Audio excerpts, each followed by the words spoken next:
Welcome to Sairam Sampath Rao education. My self Manikanta. After a long gap చాలా రోజుల తర్వాత కలుసుకుంటున్నాం.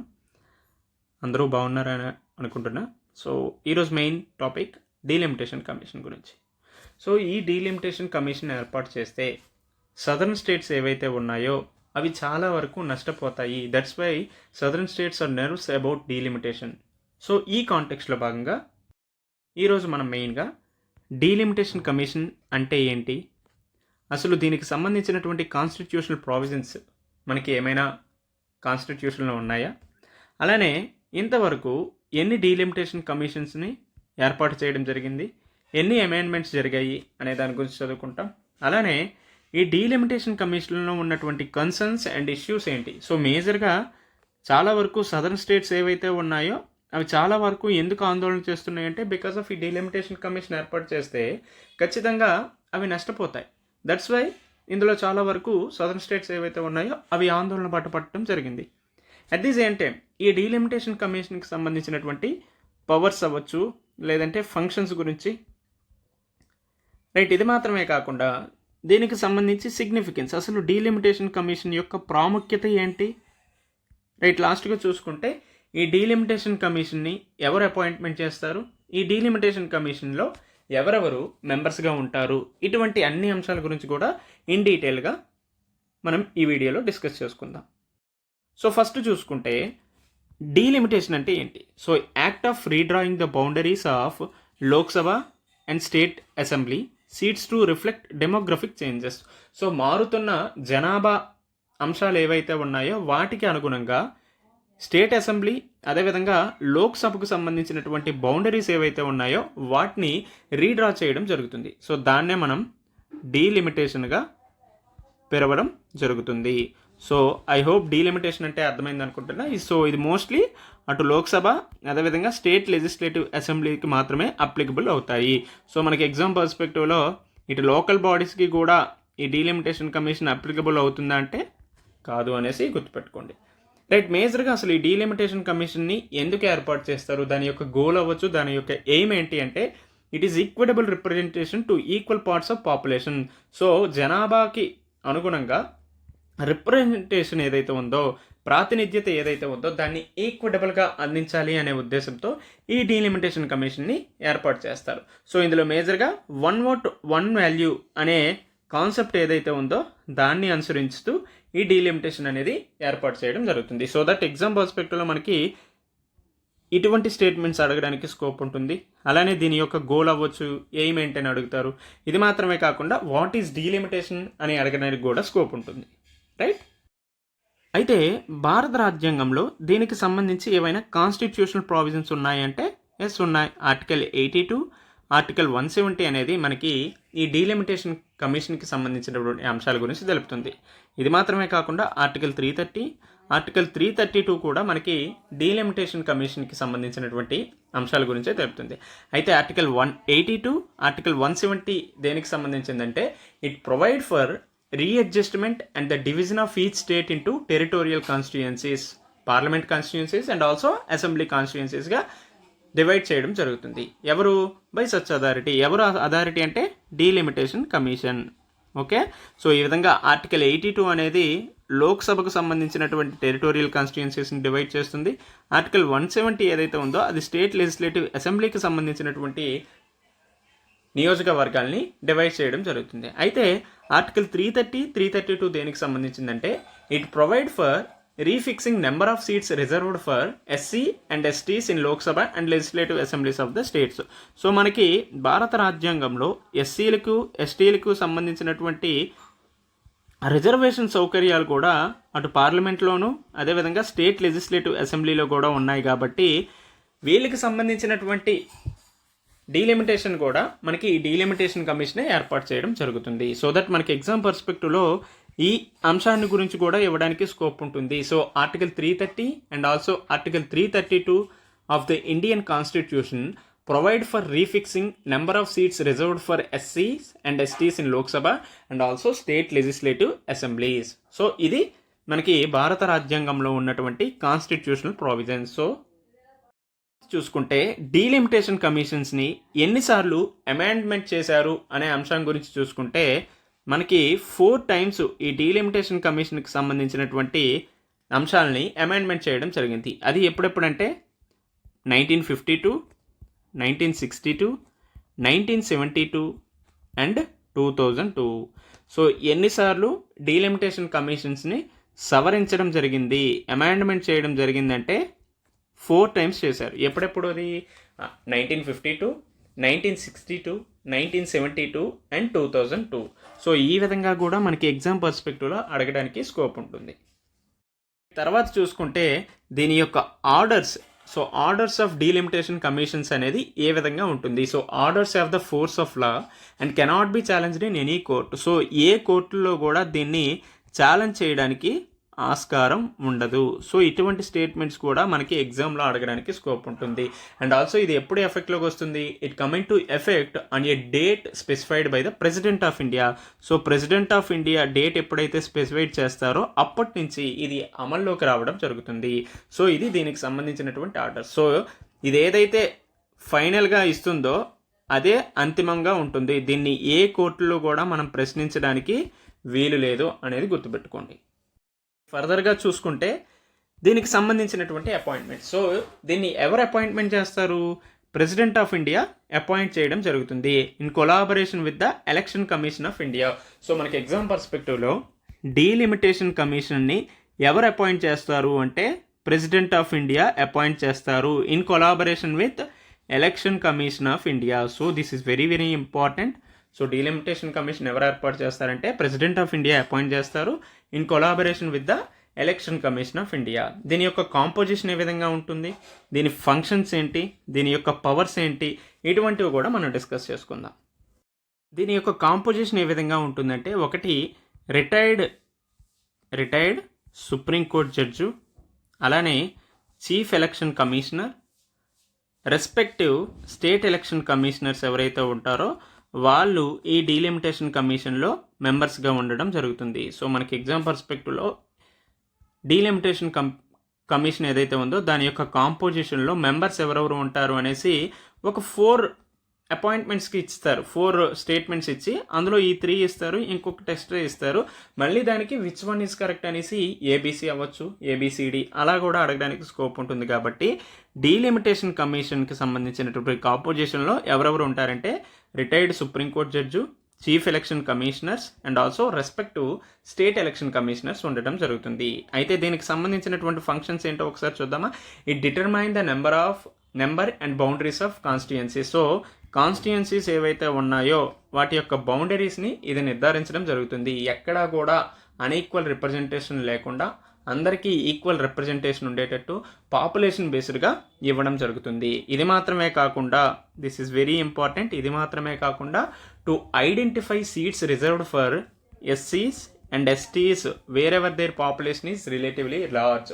సో ఎక్కడైతే ఎస్సీస్ ఎస్టీస్ యొక్క పాపులేషన్ ఎక్కువగా ఉంటుందో అక్కడ వాళ్ళకి సంబంధించినటువంటి సీట్స్ని కూడా డీలిమిటేషన్ కమిషనే రిజర్వ్ చేయడం జరుగుతుంది. So this is very very important. So ఇది గుర్తుపెట్టుకోండి, రైట్. అలానే దీని యొక్క పవర్స్ ఏంటని ఇందాకే చెప్పాం. సో ఏ కోర్టులో కూడా దీనికి సంబంధించినటువంటి అంశాల గురించి ప్రశ్నించడానికి వీల్లేదు, cannot be challenged in any court of law. ఇది మాత్రమే కాకుండా if in case of difference of opinion among members of the commission. So ఈ మెంబర్స్ ఆఫ్ ద కమిషన్లో డిఫరెన్స్ ఒపీనియన్స్ వచ్చాయంటే అక్కడ మెజారిటీ ఏదైతే ఉందో అదే ప్రివైల్ అవ్వడం జరుగుతుంది. సో డిఫరెన్స్ ఆఫ్ ఒపీనియన్స్ అనేవి వచ్చిందంటే అక్కడ మెజారిటీ ఏదైతే ఉందో అది ప్రివైల్ అవ్వడం జరుగుతుంది.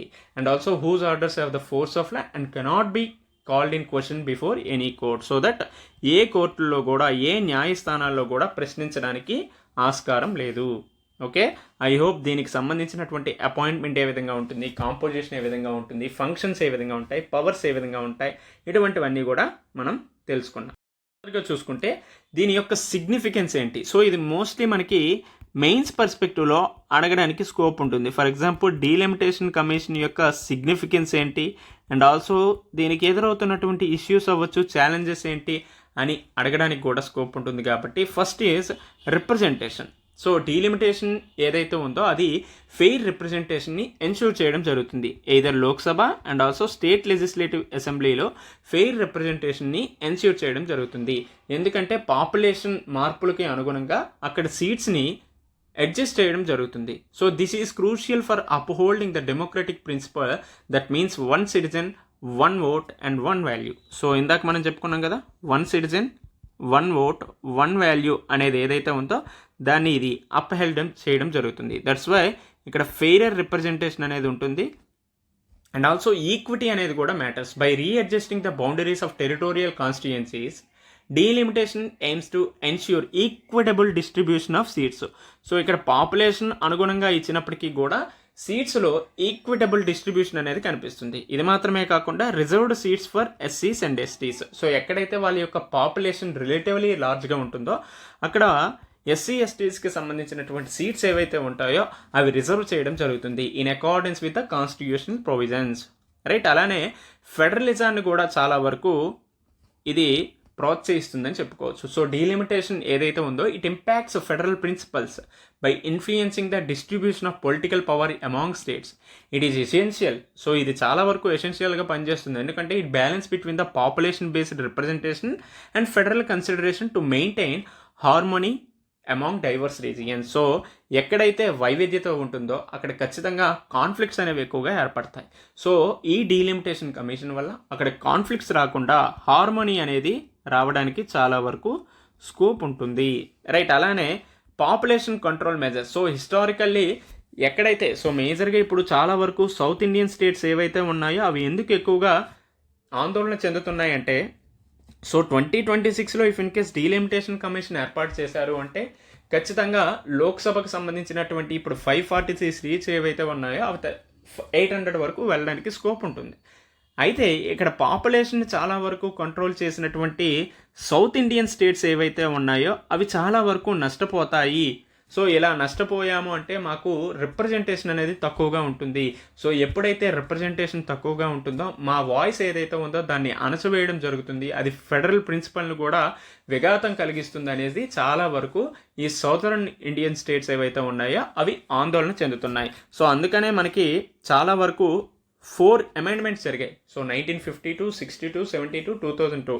సో ఇన్ని అమెండ్మెంట్స్ ఎందుకు జరిగాయి అంటే because of population control measures ఏవైతే రాష్ట్రాలు చేశాయో వాటిని సంరక్షించడానికి పరిరక్షించడానికి ఈ అమెండ్మెంట్స్ కూడా చేయడం జరిగింది. So that population control measures అనేది కూడా ఒక రకమైనటువంటి సిగ్నిఫికెన్స్గా మనం చెప్పుకోవచ్చు. సో డీలిమిటేషన్ కమిషన్కి సంబంధించినటువంటి సిగ్నిఫికెన్స్ అంటే ఒకటి representation, equitable distribution of seats and also SC ఎస్టీకి సంబంధించినటువంటి reserved seats and also federalism ప్రిన్సిపల్ని అనుసరించడం జరుగుతుంది. ఇది మాత్రమే కాకుండా it strike a balance between the population based representation and also federal consideration to maintain harmony among the diverse regions. Right. లాస్ట్గా చూసుకుంటే పాపులేషన్ కంట్రోల్ మెజర్స్. సో ఇదంతా కూడా ఒక సైడ్. సో నాణ్యానికి ఇది ఒక సైడ్ మాత్రమే.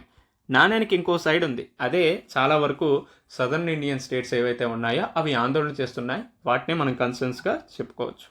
మెయిన్గా అసలు ఏంటి ఈ కన్సర్న్స్ అంటే ఒకటి రీజనల్ డిస్పారిటీ అనేది ఒక రకంగా చెప్పుకోవచ్చు. So disparity in representation between north and southern part of India in the Lok Sabha due to population as a deciding factor. So ఈ పాపులేషన్ అనేది ఒక రకమైనటువంటి డిసైడింగ్ ఫ్యాక్టర్ అయినప్పుడు ఖచ్చితంగా రీజనల్ డిస్పారిటీ అనేది ఏర్పడతాయి కదా. ఫర్ ఎగ్జాంపుల్ ఉత్తరప్రదేశ్, బీహార్లో పాపులేషన్ ఎక్కువగా కావడం, తమిళనాడు, ఆంధ్రప్రదేశ్, కేరళలో పాపులేషన్ తక్కువగా కావడం వల్ల ఏమవుతుంది, ఖచ్చితంగా వీళ్ళ యొక్క రిప్రజెంటేషన్ అనేది తక్కువగా ఉంటుంది. వీళ్ళ యొక్క రిప్రజెంటేషన్ పాపులేషన్ ఆధారంగా చేసుకుంటే ఖచ్చితంగా పెరుగుతుంది. సో ఈ విధంగా చూసుకుంటే రీజనల్ డిస్పారిటీ అనేది అటు నార్త్ సౌత్లో మనకి చాలా వరకు ప్రస్ఫుటంగా కనిపిస్తుంది. ఇది మాత్రమే కాకుండా inadequate funding. So after 15th finance commission used 2011 census. So మనకి 2011 సెన్సస్ని 15th ఫైనాన్స్ కమిషన్ యూజ్ చేయడం జరిగింది. 1971 సెన్సస్ కాకుండా 2011 సెన్సస్ని వినియోగించడం జరిగింది. So horizontal రెవల్యూషన్లో. సో అప్పుడు చాలా వరకు ఈ సదరన్ ఇండియన్ స్టేట్స్ ఏవైతే ఉన్నాయో అవి నష్టపోవడం జరిగింది. సో ఈ విధంగా ఇఫ్ ఇన్ కేస్ డీలిమిటేషన్ కమిషన్కి సంబంధించినటువంటి అంశాల్లో కూడా మార్పులు చేశారంటే ఖచ్చితంగా సౌత్ ఇండియన్ స్టేట్స్ ఏవైతే ఉన్నాయో వాటి మీద ఎఫెక్ట్ చూపిస్తాయి. ఇది మాత్రమే కాకుండా it affecting the reservation seats of ఎస్సీస్ అండ్ ఎస్టీస్ ఆల్సో. ఇది మాత్రమే కాకుండా ఏ రాష్ట్రాలైతే పాపులేషన్ కంట్రోల్ చేయడం జరిగిందో, సో ఏ రాష్ట్రాలైతే పాపులేషన్ కంట్రోల్ చేయడం జరిగిందో వాటికి ఈ డీలిమిటేషన్ కమిషన్ ఒక పెనాల్టీగా మారింది. ఎప్పుడైనా ఒక మంచి పని చేస్తే రివార్డ్ ఇవ్వాలి, అంతేగాని పెనాల్టీస్ చేయకూడదు కదా. సో ఈ డీలిమిటేషన్ కమిషన్ అనేది ఖచ్చితంగా సదరన్ ఇండియన్ స్టేట్స్ మీద ఒక పెనాల్టీగా మారడానికి చాలా వరకు స్కోప్ ఉంది. సో మేము ఎంత కష్టపడి ఫ్యామిలీ ప్లానింగ్ రిలేటెడ్ మెజర్స్ తీసుకొచ్చి మంచి మంచి పాలసీస్ తీసుకురావడం వల్ల చాలా వరకు పాపులేషన్ కంట్రోల్ చేయగలిగాం. టోటల్ ఫెర్టిలిటీ రేట్ని 1.5కే కంట్రోల్ చేయగలిగాం with compare to national average. మాకు ఇటువంటి పనిష్మెంట్స్ ఇవ్వడం ఏంటి అనేసి చాలా వరకు సౌత్ ఇండియన్ స్టేట్స్ ఒక క్వశ్చన్ రైజ్ చేయడం జరుగుతుంది. ఇది మాత్రమే కాకుండా సో మేజర్గా పాపులేషన్ అనేది ఒక పెనాల్టీగా మారింది. ఇది మాత్రమే కాకుండా ఇంబ్యాలెన్స్ ఇన్ పొలిటికల్ రిప్రజెంటేషన్ అనేది కూడా ఏర్పడుతుంది కదా. ఇందాక చెప్పినట్టే రీజనల్ డిస్పారిటీ. సో ఈ రీజనల్ డిస్పారిటీ ఎప్పుడైతే ఉంటుందో పొలిటికల్ రిప్రజెంటేషన్లో ఇంబ్యాలెన్స్ అనేది ఏర్పడుతుంది. సౌత్ నార్త్ అనే డివైడ్ ఏర్పడుతుంది. సో ఎక్కువగా మొత్తం నేషనల్ పాలిటిక్స్ అన్నీ కూడా ఇక నుంచి సౌత్ వైపు కాకుండా నార్త్ సైడే తిరుగుతుంది. సో దట్ అప్పుడు ఏమవుతుంది, సౌత్ వైపు చాలా వరకు ఫండ్స్ రాకపోవడం జరుగుతుంది. ఎప్పుడైతే ఫండ్స్ సరిగ్గా సెంట్రల్ నుంచి రాకపోవడం జరుగుతుందో అప్పుడు ఖచ్చితంగా ఇవి బ్యాక్వర్డ్ అవ్వడానికి చాలా వరకు స్కోప్ ఉంటుంది, వెనుకబడినటువంటి రాష్ట్రాలుగా మారడానికి స్కోప్ ఉంటుంది. సో అందుకని చాలా వరకు రాష్ట్ర ప్రభుత్వాలు ఇదవుతున్నాయి. And also federalism and regional autonomy. So ఈ డీలిమిటేషన్ కమిషన్ అనేది సో ఎప్పుడైనా మన భారతదేశ రాజ్యాంగంలో ఏం చెప్పారు, కోఆపరేటివ్ ఫెడరలిజం, కాంపిటేటివ్ ఫెడరలిజం గానే చెప్పాం. సో అందుకనే నీతి ఆయోగ్ కావచ్చు, inter state councils, zonal councils ఇవన్నీ ఏర్పాటు చేశారు, ఎందుకంటే ఫెడరలిజాన్ని ప్రమోట్ చేయాలనే ఉద్దేశంతో. బట్ డీలిమిటేషన్ కమిషన్లో మార్పులు తీసుకొచ్చి పాపులేషన్ కంట్రోల్ చేసినటువంటి స్టేట్స్ మీద ఇటువంటి పెనాల్టీస్ వేశారు అంటే ఖచ్చితంగా అక్కడ రీజనల్ అటానమీ దెబ్బతింటుంది, ఫెడరల్ ప్రిన్సిపల్స్ అనేవి కూడా దెబ్బతింటాయి.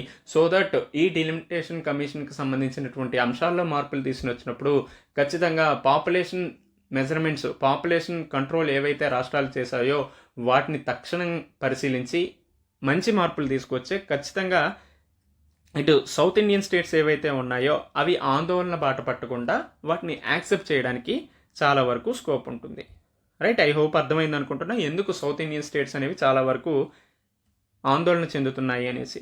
సో ఇఫ్ ఇన్ కేస్ 2026లోనే మనకి ఈ డీలిమిటేషన్ కమిషన్లో మార్పులు వచ్చాయి అంటే ఈ 543 సీట్సే 2026లో ఎలా ఉంటాయంటే యూపీ 91 సీట్స్ అవుతాయి, 80 నుంచి 91 సీట్స్ అవుతాయి.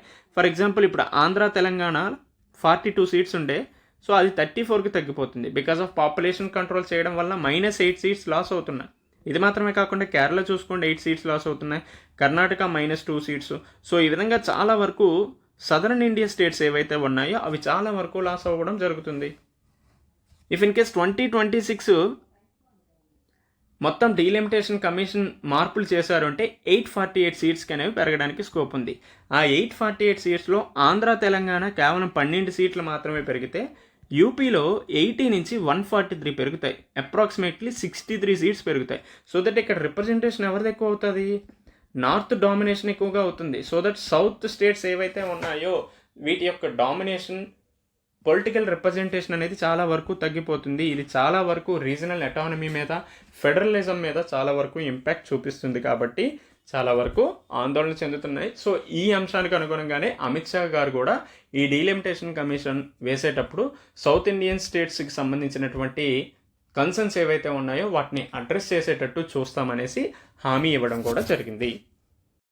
మనకి 2024లో ఈ క్వశ్చన్ ఇవ్వడం జరిగింది. దీనికి సంబంధించినటువంటి ఆన్సర్ అనేది కామెంట్స్ రూపంలో తెలియజేయండి. సో ఇంతవరకు డీలిమిటేషన్ కమిషన్స్ని ఎన్నిసార్లు కాన్స్టిట్యూట్ చేయడం జరిగింది, 1, 2, 3, 4. So which one is correct అనేది కామెంట్స్ రూపంలో తెలియజేయండి. ఐ హోప్ అందరికీ అర్థమైంది అనుకుంటున్నా. సో రేపు ఇంకో అంశంతో కలుసుకుందాం. Until then take care, bye.